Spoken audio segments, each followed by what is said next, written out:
Magtiayong Chiong nagpasalamat ni Presidente Rodrigo Duterte sa mando pagdakop o balik sa nakagawas ng mga convicted criminals.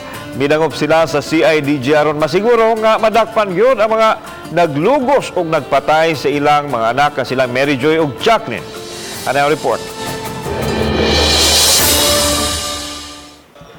Pasado alaw na karong hapon miabot sa buhatan sa CIDG 7 silang Thelma ug Dionisio Chiong. Giuna nilang bisita ang CIDG sa anglit mauman kini ang nagdakop kaniadto sa Chiong 7 o ang mga responsable sa kamatayon nilang Mary Joy ug Jacqueline.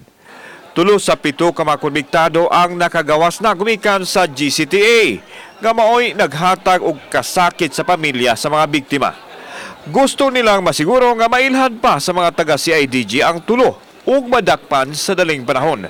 Gipasalig sa ahensya nga mulihok dayon kun aduna nay mando. Ang ato lang na madakpan gud sila.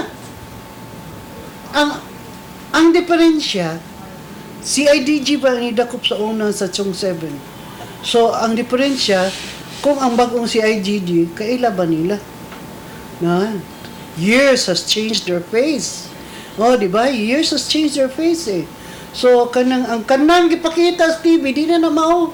Samtang dako kaayo kalipay ang gibati sa magtiayon sa mando ni Presidente Duterte pagpasikop og balik sa mga heinous crime criminals.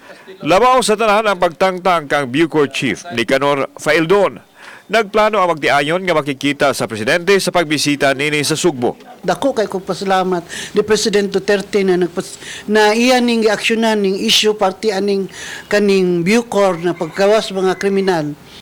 Samtang daw nag-flashback ang nahitabo 22 ka tuig ang nakalabay dihang nakakita si Mrs. Chiong ug van gawa sa CIDG office nga susama sa gigamit sa pagdagit sa ilang mga anak. Sakit kay tan-aw na ang kanang ban gigamit para sa kong anak na alang gyapon unya. Doon ay mensahe si Chiong sa tulog ka mga konbiktado. Ako nila surrender na lang sila kaysa matukhang sila. Kauban si Rinante Quiñones, ako si Alan Domingo. Balitang Bisdak.